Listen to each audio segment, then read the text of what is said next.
तो last class में हमने बात की थी कि supply is a taxable event. Supply वो घटना है, अगर सप्लाई हुई तो जीएसटी लेवी होगा, और अगर सप्लाई नहीं हुई तो जीएसटी लेवी नहीं होगा। ठीक है, सप्लाई के ऊपर जीएसटी लेवी होने के लिए सप्लाई के साथ पांच पैरामीटर पूरे होने चाहिए, है ना। और सप्लाई कौन से सेक्शन में डिफाइन है? 7, सेक्शन 17 नहीं 7। हाँ, DTIDT सौतेले भाई है दोनों, ठीक है। तो वो 17 है, आप जो पढ़ रहे, क्या पढ़ रहे, सैलरी पढ़ रहे थे ना आई थिंक। हाँ 17 नहीं 7, हाँ 15 जो भी है, XYZ ABC पता नहीं क्या होता है, मालूम नहीं।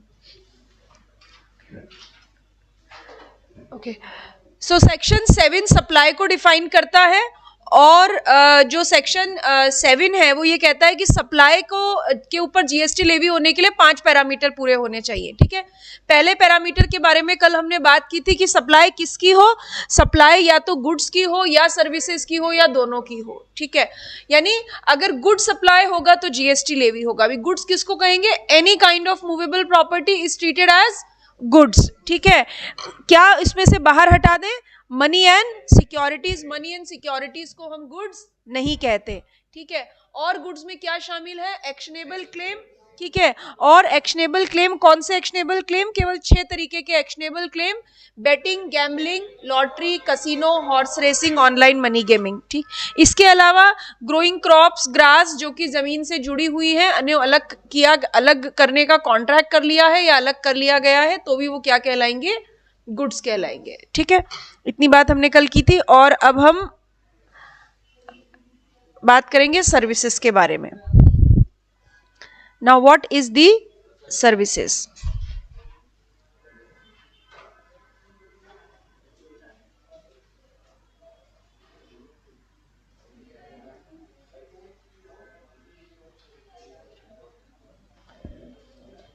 सर्विसेज लिखिए ऐसा, सर्विसेज के नीचे लिखिए anything other than goods.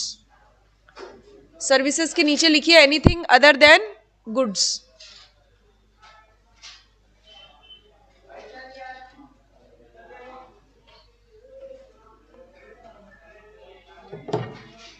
Services के नीचे लिखिए एनीथिंग अदर देन गुड्स।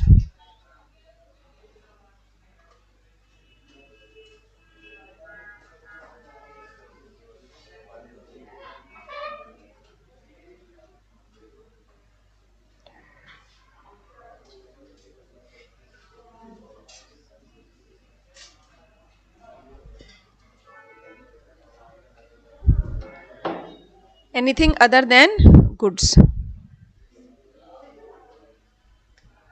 ठीक है, गुड्स के अलावा बाकी सब क्या है? सर्विसेज। यानी गुड्स और सर्विसेज एक मयान में दो तलवार है। जिस चीज को हम गुड्स कहेंगे वो सर्विस नहीं हो सकती, और जिस चीज को हम सर्विस कहेंगे वो गुड्स नहीं हो सकती। ठीक है, और बहुत बेसिक सा फर्क क्या होता है? Goods are tangible things. Goods कैसे होते हैं? टेंजिबल होते हैं, है ना, जिनको आप छू सकते हैं, देख सकते हैं, पटक सकते हैं, तोड़ सकते हैं, ऐसे विचित्र विचित्र प्रकार की एक्टिविटी उसके साथ कर सकते हैं। जबकि सर्विसेज कैसी होती है? इनटेंजिबल, इनविजिबल होती है। तो अगर कोई चीज गुड्स है तो वो सर्विस नहीं है, और अगर सर्विस है तो वो गुड्स नहीं है। बट ये मनी एंड सिक्योरिटीज है ना, ये आंख का कांटा है। समझते हैं आंख का कांटा क्या होता है? आंखों में जो चुभता है, जो अच्छा नहीं लगता है। ठीक है, तो मनी एंड सिक्योरिटीज ना गुड्स को अच्छे लगते हैं ना सर्विसेज को अच्छे लगते हैं। इसीलिए क्या किया? मनी एंड सिक्योरिटीज को गुड्स की डेफिनेशन से भी बाहर किया और सर्विसेज की डेफिनेशन से भी बाहर किया। मनी एंड सिक्योरिटीज ना तो गुड्स है और ना ही सर्विसेज है। ठीक, तो ये जो आप इस तरीके का एरो जैसे कल हमने गुड्स के साथ यहां पे जोड़ा था, सर्विसेज के साथ भी एड ऑन कर दीजिए।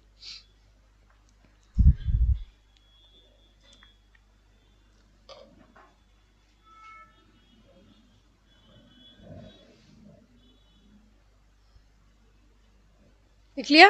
ठीक है, चलिए नाउ, यानी सर्विसेज ने कहा services means anything other than goods. अब हम बात करेंगे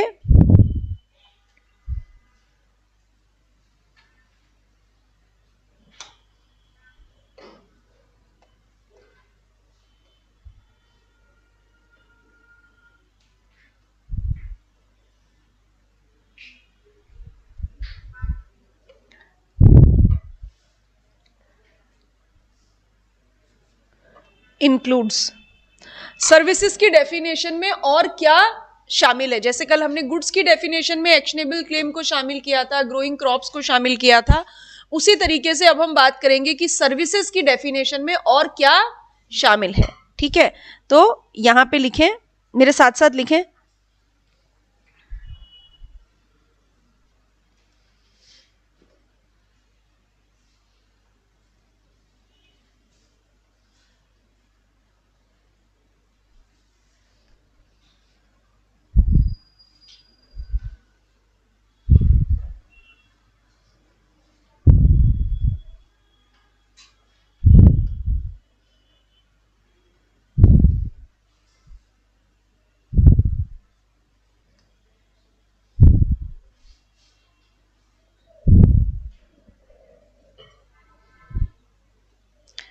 लिखा है मैंने, activities related to money for which separate consideration is charged.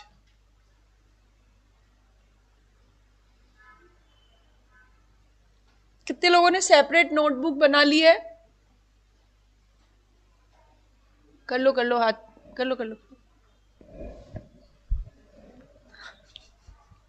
ठीक है, तो आज बहुत बढ़िया दिन है गणेश जी का। आज आप एक 10 रुपए वाली, मतलब 20 या 25 रुपए वाली, आती नहीं है ना 20-25 वाली, या 10 वाली तो आती है, मुझे पता है। क्या आप बात कर रहे हो? आती है क्लासमेट की 10 रुपए की नोटबुक आती? हाँ, कोई बात नहीं, 40-50 रुपए वाली बना लें, पतली सी नोटबुक बना लें separate. Okay, so activities related to money for which separate consideration is charged. क्या मतलब है इस बात का?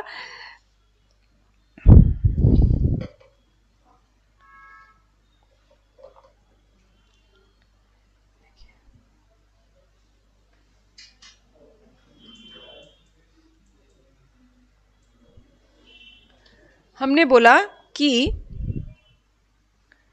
ये जो मनी है इसको हम गुड्स भी नहीं कहेंगे और मनी को हम सर्विस भी नहीं कहेंगे, बट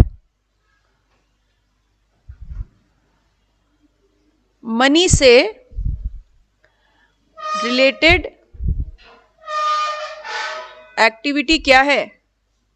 सर्विस, बट शर्त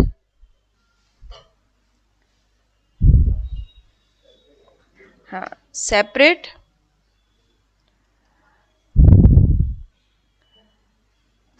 कंसीडरेशन होना चाहिए। ठीक है, मनी से रिलेटेड एक्टिविटी को हम सर्विस कहेंगे, जिसके लिए क्या होना चाहिए? सेपरेट कंसीडरेशन होना चाहिए। ठीक है,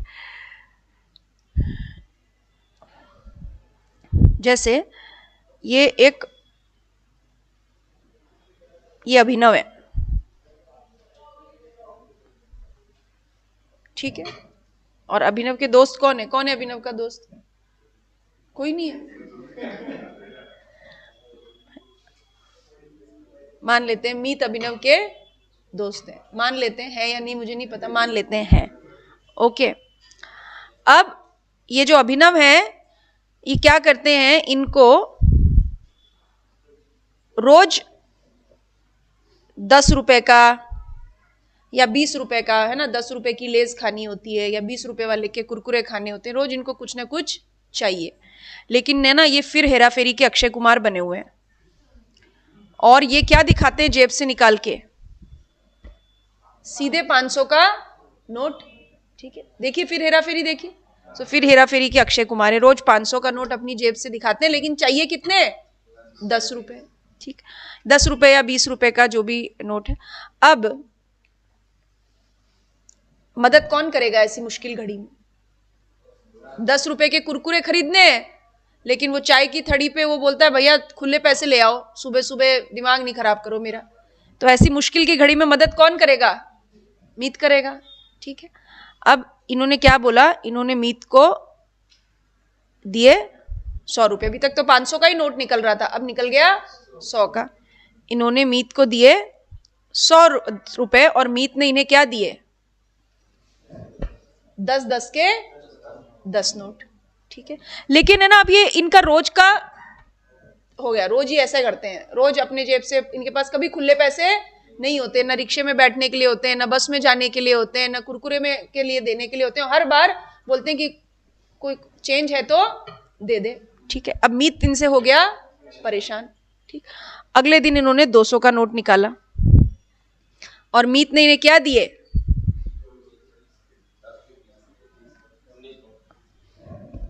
10-10 के 19 नोट। ठीक है, इन्हें ऐसी उम्मीद नहीं थी। ठीक है, जब इन्होंने गिना तो ये कैसे हो गए, सरप्राइज हो गए। ठीक, इन्होंने बोला कि ये 19 नोट कैसे, तो मीत ने बोला अगले दिन तू कल से ना अपने 10 रुपए जुगाड़ करके लाएगा। ठीक है, सो वो कहते हैं ना, वो हाथ कंगन को आरसी क्या, पढ़े लिखे को फारसी क्या, सुना है ऐसा? नहीं सुना है, कोई बात नहीं, कोई बात नहीं, लंदन से लैंड करते हैं तो नहीं सुनते, वैसे तो सुना होता है ना, ऐसे होता है बचपन में मुहावरे होते हैं ना 6-7 क्लास में। हाँ, तो 200 का नोट दिया और बदले में मीत ने इन्हें क्या दिए, 10-10 के 19 नोट। ठीक है ना, ये मीत इनके लिए क्या कर रहे हैं, इनको हाँ फैसिलिटेट करें, सुविधा दे रहे हैं। ठीक है, सुविधा दे रहे, नहीं तो ये भूखे रह जाएंगे, पेट में मोटे मोटे चूहे कूदेंगे, है ना। जब तक 10 रुपए के कुरकुरे पराठे घर से लाए उससे फर्क नहीं पड़ता, जब तक 10 रुपए के कुरकुरे माल गोदाम में नहीं जाते हैं तब तक आत्मा को शांति नहीं मिलती। सबके साथ ऐसा होता है ना। तो मीत इनको फैसिलिटेट कर रहे हैं, इनको सुविधा दे रहे हैं। क्या सुविधा मीत इनको दे रहे हैं, वो इनके लिए मनी का डिनोमिनेशन चेंज कर रहे हैं। क्या कर रहे हैं, मनी का डिनोमिनेशन चेंज कर रहे हैं। क्या मनी का डिनोमिनेशन क्या चेंज किया, 100 के नोट को 10-10 के नोट में इन्हें कन्वर्ट करके दे दिया। या अगले दिन क्या किया, 200 के नोट के बदले में 10-10 के 19 नोट दिए। मीत इनको क्या दे रहे हैं, मनी के बदले मनी, मनी के बदले मनी तो दे रहे हैं, मनी के बदले मनी। लेकिन मीत इनके लिए जो एक्टिविटी कर रहे हैं उसके लिए मीत ने क्या चार्ज कर लिया, सेपरेट कंसीडरेशन। किस केस में सेपरेट कंसीडरेशन चार्ज किया, पहले केस में या दूसरे केस में, दूसरे केस में सेपरेट कंसीडरेशन चार्ज किया। यानी मीत ने अभिनव के लिए क्या एक्टिविटी की, इन्होंने मीत ने मनी से जुड़ी एक एक्टिविटी की। क्या एक्टिविटी की, मनी के डिनोमिनेशन को चेंज करके दिया और बदले में क्या चार्ज किया, सेपरेट कंसीडरेशन। ठीक है, मनी के बदले मनी देना ना तो गुड्स है ना सर्विस है, लेकिन मनी से जुड़ी कोई एक्टिविटी आप करें, एक्टिविटी मतलब मनी का डिनोमिनेशन अगर आप चेंज करके दें और बदले में अगर सेपरेट कंसीडरेशन अगर चार्ज करें तो ये क्या कहलाती है, सर्विस। ये क्या कहलाती है, सर्विस। यानी हमने जो यहां पे लिखा था,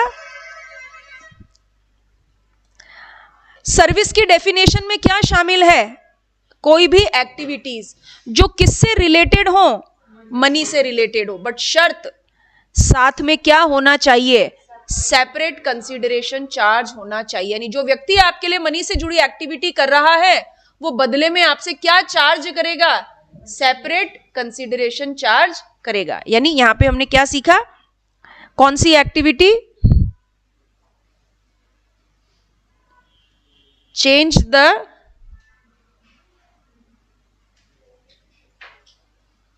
डिनोमिनेशन ऑफ मनी, और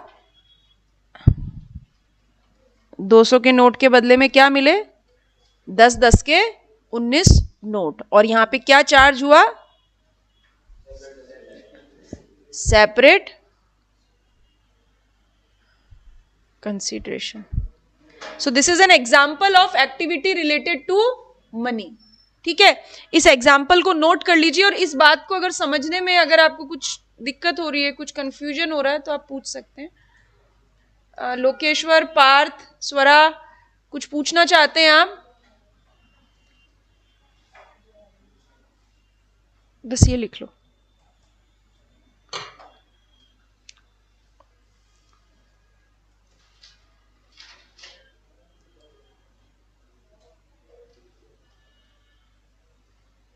ओके, ठीक है। पार्थ, आप अनम्यूट करके मुझे पूछो क्या दिक्कत आ रही है इसमें आपको, मतलब क्या कोई पर्टिकुलर चीज समझ में नहीं आई? मैम ये सेपरेट अच्छा, सेपरेट कंसीडरेशन समझ नहीं आया, ठीक है। देखिए, अभिनव ने क्या किया, 200 का नोट दिया और मीत ने बदले में क्या दिए, 10-10 के 19 नोट, है ना, 10-10 रुपए के 19 नोट, यानी कितना लौटाया, 190 से मैं आपको 200 रुपए दूं तो मैं आपसे क्या मैं आपको बोलूंगी मुझे ना इसके चेंज दे दो, तो मैं आपसे क्या उम्मीद करूंगी, आप मुझे 10-10 के 20 नोट देंगे। यानी मैंने आपको 200 का नोट दिया, आपने मुझे 10-10 के 20 नोट दिए, मनी के बदले मनी। ना तो ये गुड्स है ना सर्विस है, लेकिन आपने मुझे फैसिलिटेट किया, मुझे चेंज चाहिए था, तो मैंने जब आपको 200 का नोट दिया, आपने मुझे 10-10 के 19 नोट दिए, यानी आपने मुझे 190 रुपए लौटाए। क्यों? मैंने आपसे पूछा ये 190, 200 के बदले 190 क्यों दिए? तो आपने मुझे क्या जवाब दिया? आपने मुझे जवाब दिया, आपको है ना 10-10 के नोट की जरूरत थी, मैंने आपको फैसिलिटेट किया, और क्योंकि मैंने आपका एक काम किया, इसके बदले में मैंने पैसा चार्ज किया। आपको नहीं चाहिए तो दूसरे के पास चले जाओ, है ना। मीत ने बोला, अभिनव ने बोला 200 के बदले मेरे को 10-10 के 20 नोट दे। मीत ने बोला मैं नहीं देता, जाके धनंजय से मांग ले, वो दे रहा है तो। धनंजय ने जैसे ही अभिनव को देखा, वो मिस्टर इंडिया हो गए। बोले अब ये मेरे से मांगेगा आके, ठीक है। तो फिर अभिनव को क्या समझ में आया, हाँ, कि ले लेना चाहिए, सेपरेट कंसीडरेशन दे देना चाहिए। और मीत ऐसा क्यों कर रहा है? मीत फैसिलिटेट कर रहे हैं, इनको सुविधा दे रहे हैं, क्योंकि इनकी जरूरत है, उस समय इनको चेंज चाहिए। ओके पार्थ, अभी समझ में आई बात? मैम समझ। कुछ कंफ्यूजन हो रहा है? नहीं मैम, अब आ गया। ओके, ठीक है।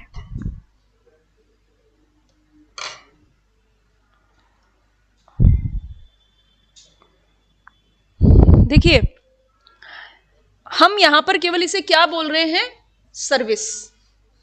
टैक्सेबल होगी नहीं होगी, जीएसटी लगेगा नहीं लगेगा, मैंने यहां पे कोई बात नहीं की। मैंने आपको केवल क्या बोला, अगर मनी से जुड़ी कोई एक्टिविटी की जाए और उसके बदले में आपसे कोई व्यक्ति सेपरेट कंसीडरेशन चार्ज करे, तो वो आपको क्या दे रहा है, सर्विस। इसके ऊपर जीएसटी लगेगा या नहीं लगेगा, इसके लिए बहुत सारी दूसरी बातें। पता लगे आप घर जाओ, आपकी मम्मी बोले कि 100 के 2 नोट है, मतलब 100 का चेंज है, 500 का चेंज है, आप भी उनसे बोलो कि मैं आपको फैसिलिटेट कर रहा हूं, ठीक है, तो 20 रुपए में रखूंगा इसमें से, फिर क्या पड़ेगा एक। बोले फिर शाम को खाना तू अपने आप बना के खा लेना, ठीक है। तो it is treated as service. Taxable होगा या नहीं होगा, दैट इज ऑल, बहुत सारी चीजें उसके और भी डिपेंड करती है, वो हम बाद में डिसाइड करेंगे। अभी हम केवल क्या बात कर रहे हैं, ये एक सर्विस है, ठीक है।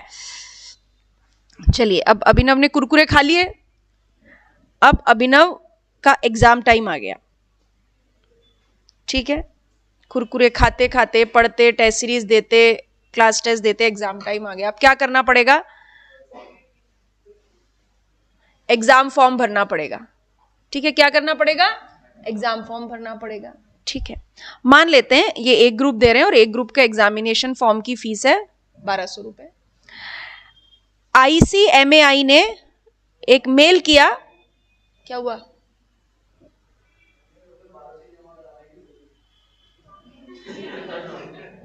अच्छा कि ये, अच्छा बिल्कुल जवाब दूंगी, सवाल पूछा किसने मुझे ये तो बताओ जरा।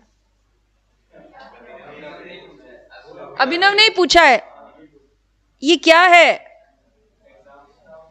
कौन निकालता है? तो वो तो आपके और ICMAI के बीच की बात है, 1200 दे के आओ, 1300 दे के आओ, 1500 दे के आओ, है कि नहीं।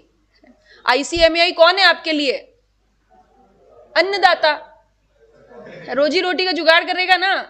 जैसे हमारा ICAI हमारे लिए क्या है, रोजी रोटी का जुगाड़ करता है ना। तो हाँ, ये ICAI को देने, ICMAI को देने, कितने भी दे देना, जितनी मर्जी हो। तो 1200 रुपए एग्जामिनेशन की फी है, एग्जाम फॉर्म की फी है। अब ये अब कमाते तो है नहीं, तो पैसे कौन देगा, पापा देंगे, ठीक है।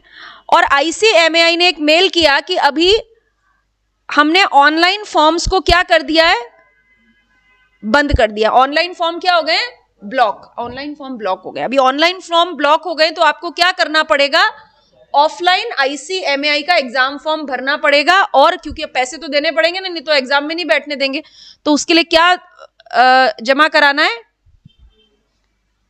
क्या जमा कराना है, डिमांड ड्राफ्ट, है ना। डिमांड ड्राफ्ट क्या होता है, एक तरीके की फैसिलिटी होती है, it is equivalent to money. आप 1200 रुपए किसी को कैश दें, आप 1200 रुपए का चेक दें, या 1200 रुपए का डिमांड ड्राफ्ट दें, इट इज सेम। बैंक आपको एक कागज बना के देता है जिसके ऊपर लिखता है कि जिसके नाम पे डिमांड ड्राफ्ट बना, आपका बैंक उसको 1200 रुपए का पेमेंट कर देगा। तो ICMAI ने इंस्ट्रक्शन दिए कि हम क्या एक्सेप्ट करेंगे, ऑफलाइन फॉर्म, और आपको हमें क्या देना पड़ेगा, 1200 रुपए का डिमांड ड्राफ्ट। अब डिमांड ड्राफ्ट कहां पे मिलता है, पड़ोस में शर्मा जी की दुकान पे तो नहीं मिलता। डिमांड ड्राफ्ट कहां मिलता है, बैंक, ठीक है। बैंक आपको क्यों दे डिमांड ड्राफ्ट बना के, आप दामाद हैं बैंक के, क्यों दे बैंक आपको डिमांड ड्राफ्ट बना के, आप CMA बन जाएंगे तो कमा के बैंक को देंगे, नहीं। बैंक क्या कर रहा है, bank is a service provider, आपको सुविधा दे रहा है ना। RBI कहता है डिमांड ड्राफ्ट केवल बैंक ही बना के दे सकता है। अब आपको बैंक के पास जाना पड़ेगा और वहां पे आपको ये सर्विस लेनी पड़ेगी कि भाई हम आपको कैश देंगे और बदले में आप हमें डिमांड ड्राफ्ट दे दो। लेकिन बैंक आपके लिए ऐसा क्यों करे, आप बैंक के दामाद नहीं है ना, ठीक। तो बैंक आपसे इसके बदले में क्या चार्ज करेगा, पैसा, कंसीडरेशन चार्ज करेगा। तो मान लेते हैं बैंक का कंसीडरेशन है 50 रुपए, यानी अगर 1200 रुपए का डिमांड ड्राफ्ट बैंक बना के देगा तो 50 रुपए उसके ऊपर चार्ज करेगा। अब अभिनव पापा के पास गए और पापा को बोला, पापा एग्जाम फॉर्म भरना है, ठीक है। पापा ने पूछा कितने का है, ऐसे ही पूछेंगे ना पापा, कितने का, इन्होंने बोला 1200 का। पापा ने बोला कितने पैसे दे दूं, इन्होंने बोला दे दो 1500 दे दो। पर पापा तो पापा है, ठीक है। तो उन्होंने कितना पकड़ाया, नहीं 1250, और बोला बेटा इतने में काम हो जाएगा, ठीक है। अब ये कहां पहुंचे, बैंक के पास, और बैंक में इन्होंने क्या जमा किया, 1250। बैंक को क्या दिए, कैश, ठीक है। और बदले में बैंक ने क्या बना के दिया, 1200 रुपए का डिमांड ड्राफ्ट। और इस डिमांड ड्राफ्ट को आप किसके नाम पे बनवाना चाहते हैं, लिखा जाता है पर्टिकुलरली, जैसा इन फेवर ऑफ ICMAI। ये जब डिमांड ड्राफ्ट आप लिफाफे में रख के ICMAI को देंगे तो बैंक अपने आप 1200 रुपए ICMAI के खाते में डाल देगा, है ना। मुद्दा यही था कि 1200 रुपए ICMAI को चाहिए थे।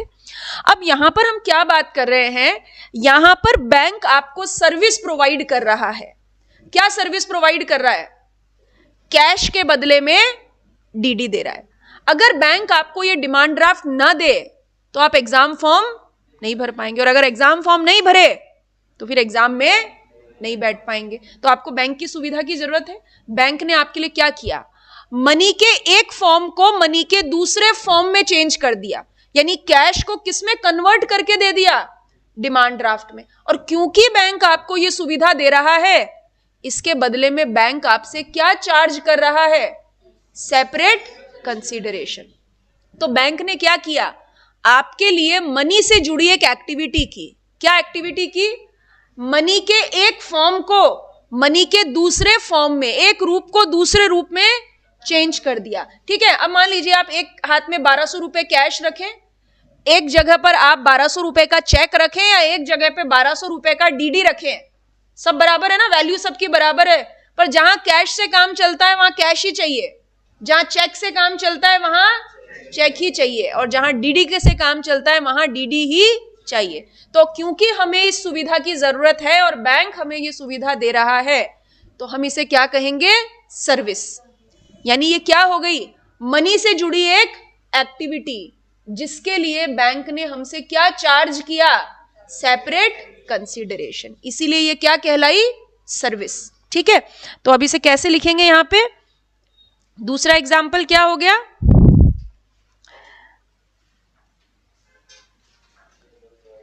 change in the form of currency an bank और ये अभिनव, ठीक है। अभिनव ने बैंक को क्या दिया? कैश, और बैंक ने इसे किस में कन्वर्ट करके दे दिया?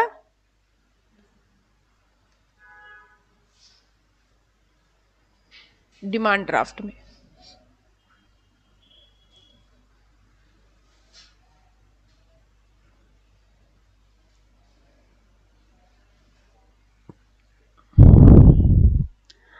पार्थ, ये बात समझ में आई आपको? हमने क्या डिस्कस किया अभी? यस मैम, समझ गया। लोकेश्वर, स्वरा, कोई डाउट है? ओके। आप में से किसी को कुछ कंफ्यूजन हो रहा है? कोई डाउट? बढ़े आगे।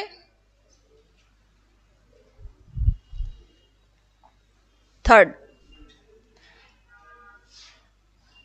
अब अभिनव क्या बन गए?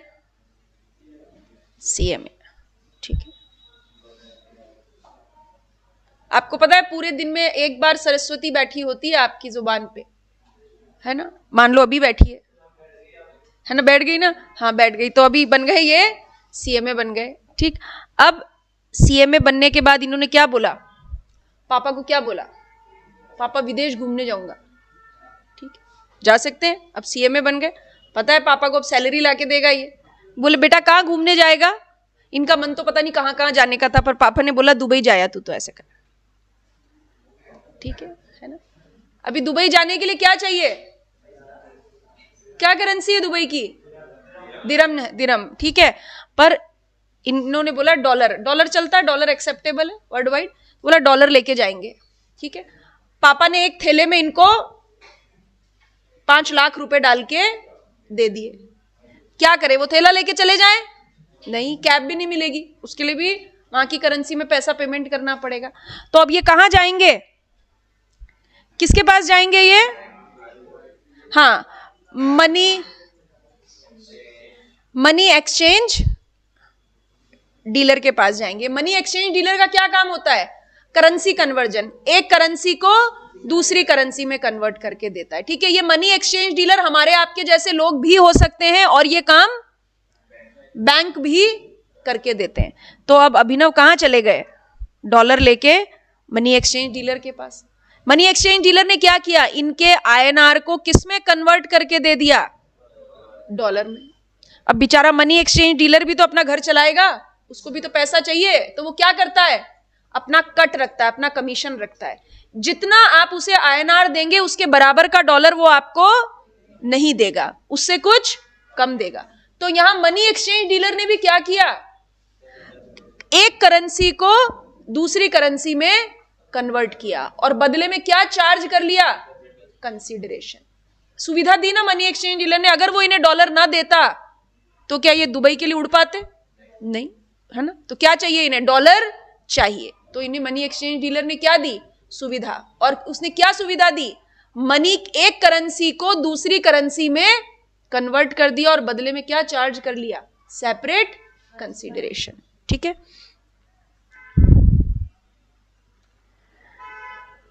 लिखिए तीसरा example.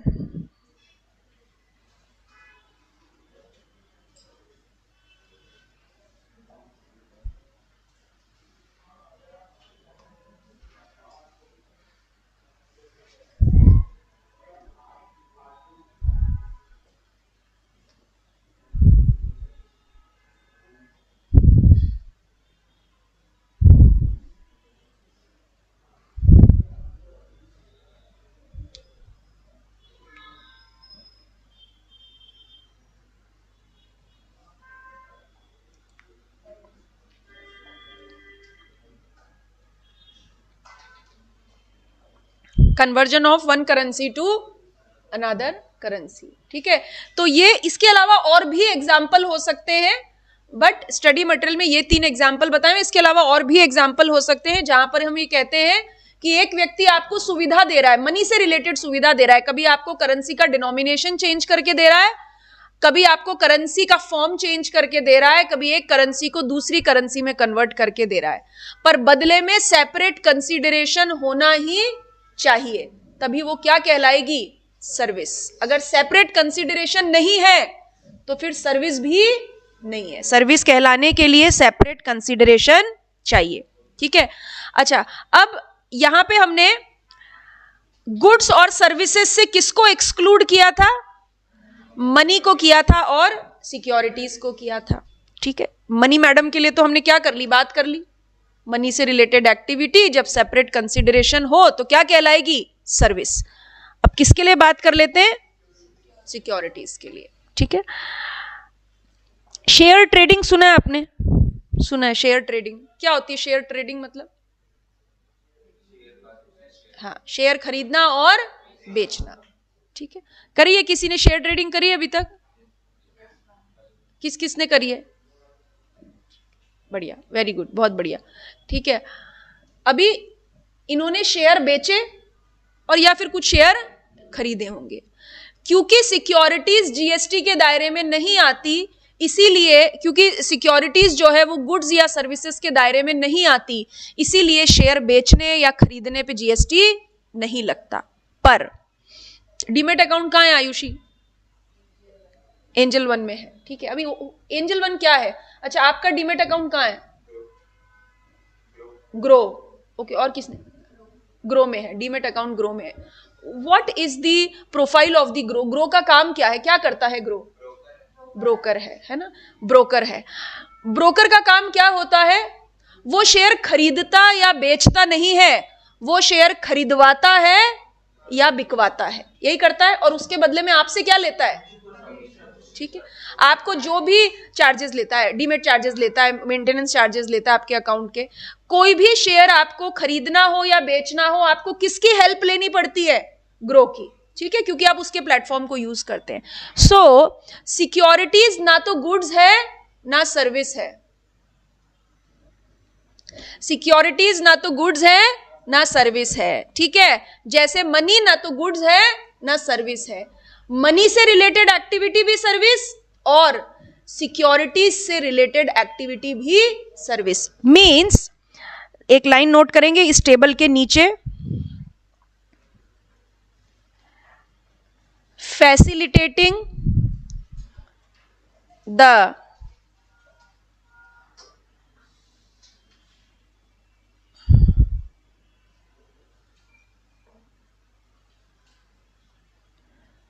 transaction in securities is treated as service। मतलब सिक्योरिटीज खरीदवाना और बिकवाना, हिंदी में समझ में आया तो हिंदी में, इंग्लिश में समझ में आया तो इंग्लिश में, ये क्या कहलाती है, सर्विस। और example stock broker, stock brokers क्या करते हैं, आपके सिक्योरिटीज के ट्रांजैक्शन को फैसिलिटेट करते हैं, खरीदवाते हैं, बिकवाते हैं, इसीलिए वो आपको क्या प्रोवाइड करते हैं, सर्विस। हाँ बोलो, लोन, हाँ अच्छा सवाल है, ओके बिल्कुल। जैसे बैंक है, ठीक है, बैंक आपको लोन देता है, ठीक है, जैसे बैंक ने कुणाल को लोन दिया, मान लेते हैं 5 लाख का लोन दिया, ठीक है, फैसिलिटेट किया ना, फाइनेंशियल फैसिलिटी दी, जब आपको जरूरत थी आपको पैसा उधार दिया, बदले में आप कितना लौटाओगे, इंटरेस्ट के साथ, मान लेते हैं 50,000, मान लेते हैं ब्याज है 50,000 का, तो आपने बैंक को दिया 5,50,000। ये बिल्कुल बैंक ने आपको क्या दी, बैंक ने आपके लिए क्या किया, मनी से रिलेटेड एक्टिविटी की ना, जब आपको जरूरत थी पैसा दिया, और बदले में बैंक ने आपसे क्या चार्ज किया, सेपरेट कंसीडरेशन। तो ये भी क्या है, सर्विस। मैंने आपको क्या बोला, और भी एग्जांपल्स हो सकते हैं, ये भी क्या है, एक तरीके की सर्विस। अब हम आगे जाके कहीं पढ़ेंगे कि सरकार ने ये ब्याज को स्पेसिफिकली एग्जम्प्ट कर रखा है, तो इस पे जीएसटी नहीं लगता, पर ये है सर्विस, क्योंकि अभी हम यहाँ पे केवल क्या सीख रहे हैं, ये एक्टिविटी सर्विस है या नहीं है। तो ये एक्टिविटी सर्विस है, इस एक्टिविटी को भी सर्विस कहते हैं। ओके, अच्छा, तो अभी और आज की आखिरी बात, हमने जब ये कंटेंट स्टार्ट किया था तो मैंने यहां पे एक लाइन लिखी थी, इमूवेबल प्रॉपर्टी ना तो गुड्स है ना सर्विस है, ठीक है, क्योंकि इमूवेबल प्रॉपर्टी को कौन उठा सकता है? बजरंगबली उठा सकते, ठीक है, तो जो बजरंगबली उठा सकते हैं वो गुड्स नहीं होता। अभी हमने क्या बोला? जो गुड्स नहीं है वो सर्विस है। तो अगर इमूवेबल प्रॉपर्टी गुड्स नहीं है तो क्या इसे सर्विस कह दें? नहीं, इमूवेबल प्रॉपर्टी ना तो गुड्स है ना सर्विस है। इमूवेबल प्रॉपर्टी जीएसटी के दायरे में आती ही नहीं है, यानी किसी भी जमीन को, किसी भी लैंड को, किसी भी बिल्डिंग को बेचना और खरीदना जीएसटी के दायरे में नहीं आता, ठीक है। बट कहानी में twist,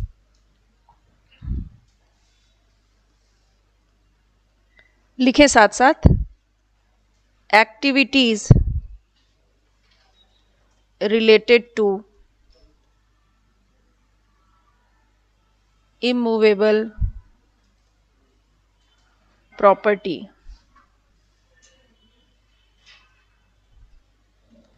is treated as service।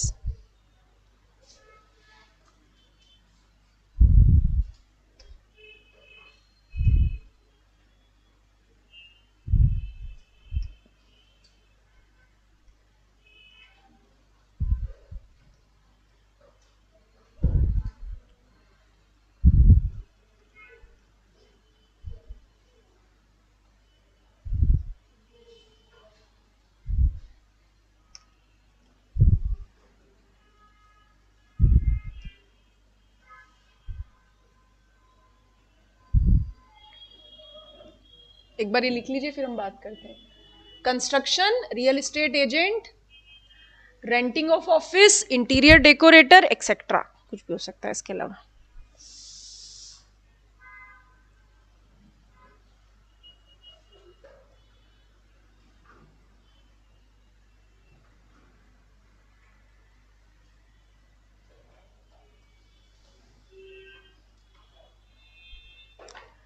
ठीक है, तो इमूवेबल प्रॉपर्टी जो है, इमूवेबल प्रॉपर्टी को बेचना खरीदना ना तो गुड्स है ना सर्विस है, पर इमूवेबल प्रॉपर्टी से रिलेटेड एक्टिविटी, इमूवेबल प्रॉपर्टी से रिलेटेड एक्टिविटी जैसे कंस्ट्रक्शन, हम कंस्ट्रक्शन किसका करते हैं? बिल्डिंग का।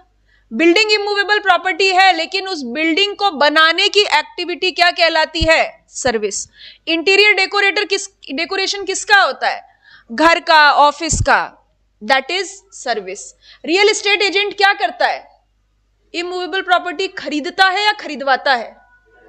खरीदवाता है। वो क्या कर रहा है? इमूवेबल प्रॉपर्टी से रिलेटेड एक्टिविटी कर रहा है। आप जब किसी ऑफिस को किराए पर देते हैं, वो भी क्या है? सर्विस। ठीक, अब इस कंफ्यूजन को कैसे क्लियर करें? ध्यान कैसे रखेंगे? किसी भी इमूवेबल प्रॉपर्टी को खरीदना बेचना, मतलब मैं मेरे अकाउंट में खुद अपने लिए अगर इमूवेबल प्रॉपर्टी को खरीदूं या बेचूं, तो ना तो वो गुड्स है ना ही वो सर्विस है।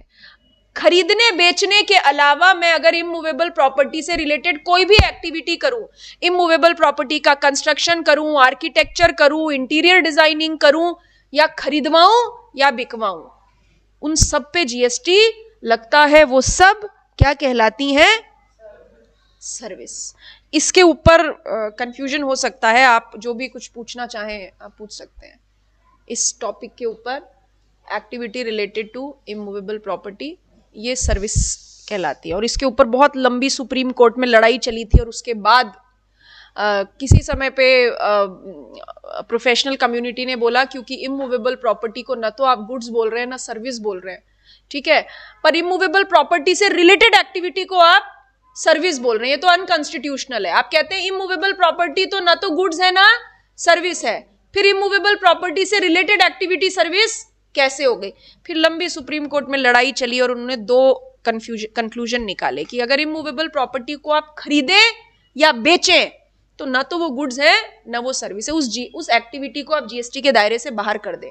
इसके अलावा इमूवेबल प्रॉपर्टी से रिलेटेड कोई एक्टिविटी हो, कोई भी एक्टिविटी हो, वो सब जीएसटी के दायरे में आएगी, क्योंकि वो क्या कहलाएंगी, वो सर्विस कहलाएंगी। ठीक है, बस आज के लिए कंटेंट इतना ही है। आप कुछ पूछना चाहते हैं